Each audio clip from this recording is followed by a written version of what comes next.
Bonjour à toutes et à tous, bienvenue dans le podcast La Sueur, salut Big Rusty. Salut. On va parler du combat qui pour nous a le plus marqué de cette UFC 200. Enfin non, pas combat, mais en tout cas la finalisation qui nous a le plus marqué. C'est celle d'Israël de Alex Pereira, je raconte n'importe quoi, sur Sean Strickland. Franchement, chapeau, il était attendu. Plus gros test en carrière face au numéro 4 mondial. Et le Brésilien a assumé salement. Et maintenant, il a rendez-vous face à Israël Adesanya. Générique. Soit.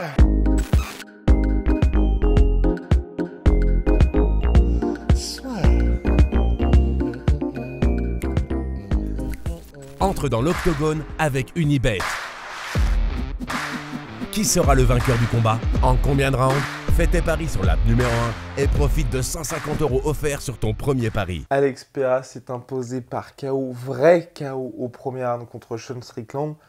Que dire Rusty, à part franchement cool parce que c'était le résultat qui était attendu, parce que en cas de victoire, là il allait avoir rendez-vous avec Israël Adesanya. En plus il y a le finish, c'est spectaculaire, c'est violent, toutes les cases sont cochées. Ouais, non, c'est parfait, disons, pour la catégorie. C'est enfin un challenge pour Adesanya qui se profile. Et pourquoi déjà c'est un challenge? Parce qu'il l'a déjà mis KO en kickboxing et que c'est le double champion du Glory, qui est la meilleure organisation de kickboxing au monde. Donc il est champion en middleweight et en light heavyweight au Glory, il l'a été. Même si les deux combats contre Adesanya, en réalité, il les perd. Il met KO Adesanya, mais jusque-là, le combat était difficile pour lui. Et même le premier, honnêtement, mais c'est Glory of Heroes, c'est pas Glory. Et il y en a un au Glory. Adesanya contre Pereira. Alors là, mon gars, c'est parti. Ça s'appelle le Glory of Heroes et c'est en Chine. Ça, je sais, pour celui du KO. Même le deuxième, tu vois, sûr et certain. Alors là... Les deux? Les deux sont pas au Glory of Heroes, mais ah oui, non. Le premier, le KO, c'est Glory of Heroes. Ouais, mais toi, t'as dit Glory. C'est pas le Glory. Le deuxième. Ok, vas-y. Attends, pas de soucis. Je suis sûr de mon coup, à tel point que je peux même me permettre de faire semblant de regarder le jour. Pour les deux? Aucun des deux n'est au Glory, ouais. Wow! Oh merde, je pense que t'as raison du coup. Ta-na-na-na. Yes, sir. Glory Kickboxing. Non. Si, regarde, Glory 34. Oui, vas-y, dézoom. Bon, bref. Donc, voilà. Donc voilà. Il a... Donc voilà, il a battu Israël Adesanya, mais en réalité, si vous regardez les combats, il les perd jusqu'à ce qu'il gagne, hein, visiblement. Mais c'est surtout parce que c'est un champion de kickboxing de très très gros niveau, qu'il a un énorme physique, il a mis KO, disons, même s'il a perdu les combats jusqu'à ce qu'il les gagne, bah, en tout cas, ce qui est sûr, c'est qu'il a mis un KO à Adesanya, et ça, personne ne peut lui enlever. Et là, il arrive, il est spectaculaire à l'UFC, il fait salement le taf, et là, il vient de poinçonner donc, Strickland, le numéro 4 mondial, et de la meilleure des manières, quoi. Comme tu l'as dit, il était vraiment très attendu, il a délivré. Il a mis son traditionnel crochet du gauche où tu as l'impression de te faire foudroyer sur place. Et alors, c'était pas un KO genre net, mais tu sentais qu'il y a eu un avant-après, mais monstrueux, où il a...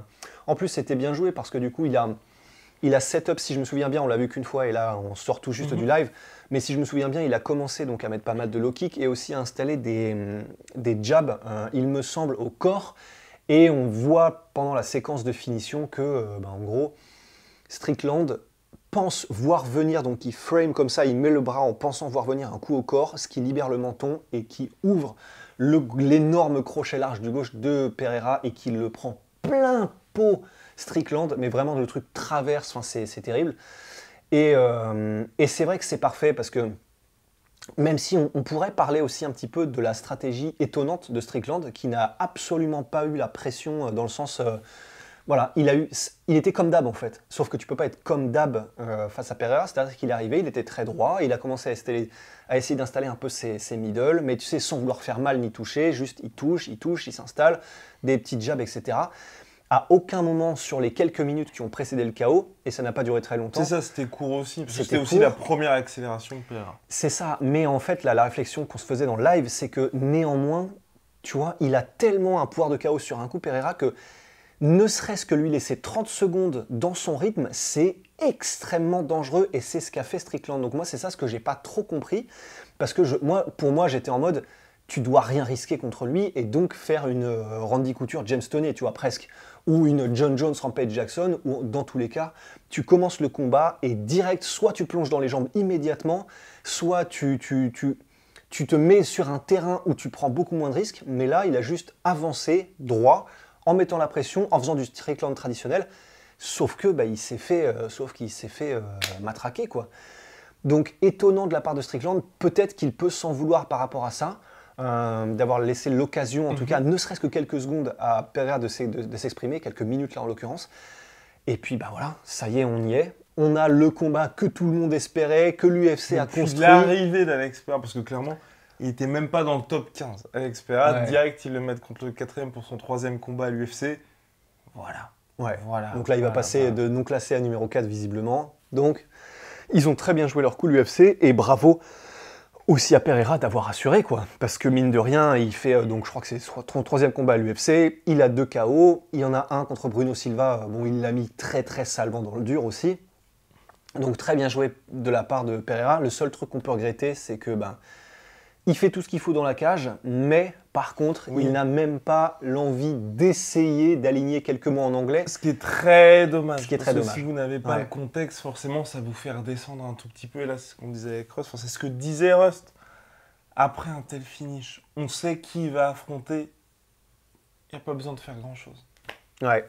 Donc, Mais malheureusement, on n'a même pas eu ça avec un vrai call-out puissant. il n'y a pas eu de call-out puissant, il n'y a pas eu non plus de stare-down, de face-à-face organisé par l'UFC dans la cage après la victoire d'Adesanya. Et en fait, la raison pour laquelle on dit ça, c'est que pour créer de la hype, ça tient, enfin en gros, on parlait dans le live de Ivan Drago, tu vois. T'as pas besoin de savoir dire beaucoup de choses en anglais. T'as juste besoin de dire suffisamment pour que ce soit une punchline qui soit utilisée dans tous les trailers UFC, tu vois. Genre Adesanya, you're dead, ou un truc comme ça. Et bah après, certes, dans les conférences de presse, bon bah tu pourras difficilement apprendre l'anglais en 2 mois parfaitement pour faire quoi que ce soit, mais donc tu brilleras pas dans les conférences de presse, ok, tu pourras pas répondre, ok, mais au moins l'UFC a de quoi manger et de quoi faire des trailers vraiment de qualité. Qu'est-ce qui se passe? Je regarde, il est parfaitement mis. Parfaitement mis. C'est impressionnant. Oui, le tien aussi, Le t'inquiète. mien aussi m'inquiète. Donc c'est juste, c'est juste dommage pour ça parce que ben il y aurait moyen de faire un truc légendaire. Toi, tu suggérais que là, en 3 mois, il fasse de l'anglais intensif. Il a Pereira, 3 mois.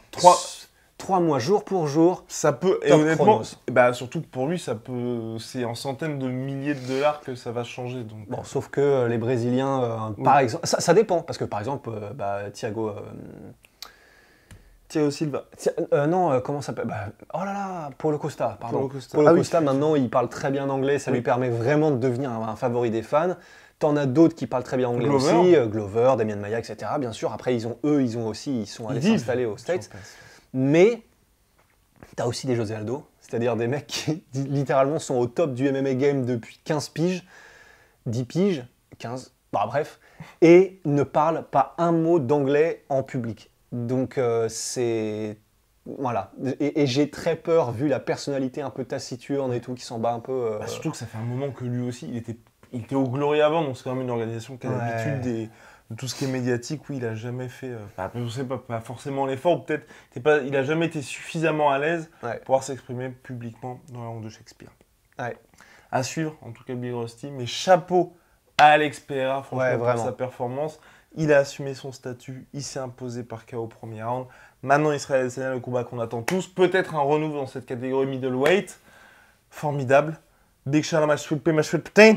Ah, on a eu les popcorn d'ailleurs. Voilà, donc il y a pendant les le soldes live. en ce moment sur My Protein. C'est moins 18% en plus sur les soldes avec le code la sueur. Et puis pour nos savons, c'est sur onae.fr, Ils sont tous là-bas. HONAE.fr. Ils sont tous là-bas, vous ne les voyez pas. Mais ça se passe sur onae.fr. Si, à Rusty.